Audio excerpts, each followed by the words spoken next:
primeiros anos de colonização no Brasil, os índios já vinham sendo muito explorados pelos portugueses, porque eles necessitavam de alguém para extrair a madeira, que era uma atividade muito lucrativa naquela época. Então os índios, além de cortar, eles transportavam os caules e as madeiras para as embarcações portuguesas. Mas mesmo sendo muito explorados e sendo submetidos a condições de vida muito precárias, e eram castigados. Eles se rebelavam por não fugir. Então muitos índios morriam, porque não aguentavam a pressão.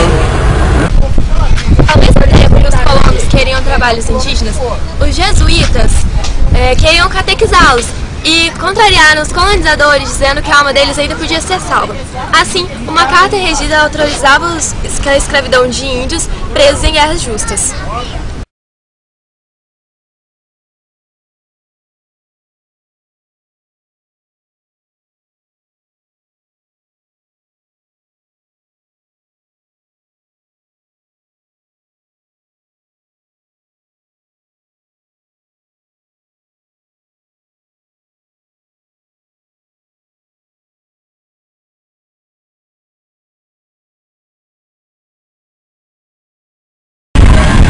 A partir do século XVIII, os africanos começaram a trabalhar em minas de ouro e a fazer um serviço mais pesado.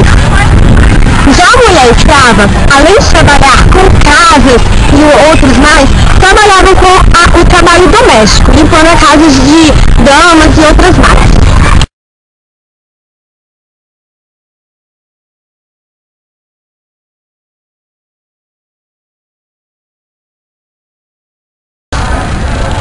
Ao explorar a costa africana em busca do caminho das Índias, os portugueses capturaram um grupo de negros. Com isso aconteceu o tráfico de negro, de negreiro. Tornou-se as atividades sistemáticas e lucrativas. Variando o número de negros, eram mais de 3 bilhões de negros traficados para o Brasil.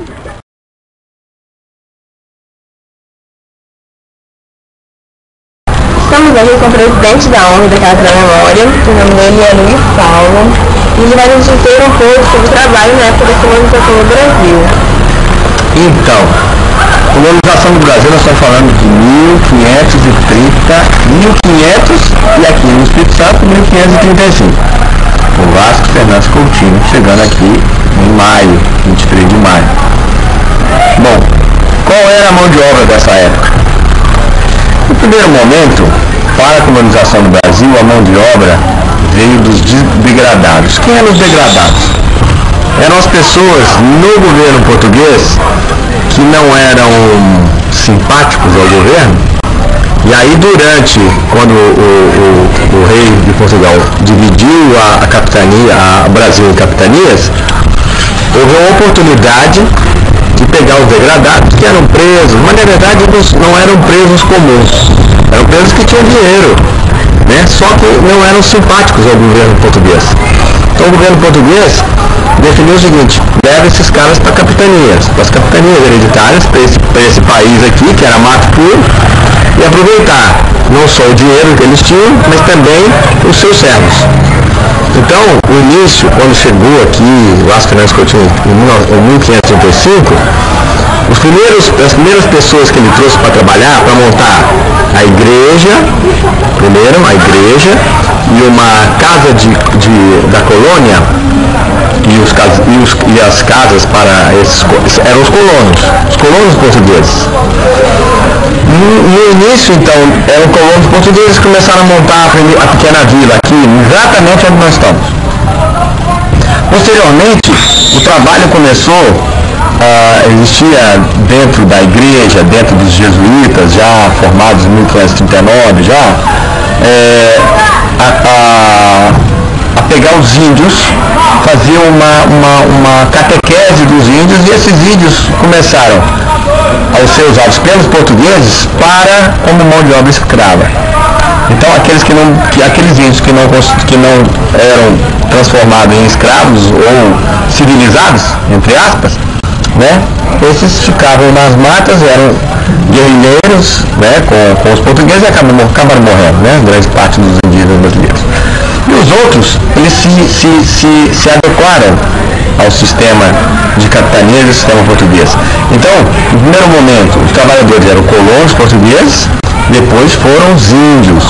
Então, os índios construíram aquela igrejinha, a igrejinha do Rosário. Os índios construíram todo aquele caminho que vocês passam no caminho antigo do convento. Os índios construíram aquilo tudo. E todo o convento foi construído pelos índios, né? Aqueles índios que os jesuítas na época tinham civilizados.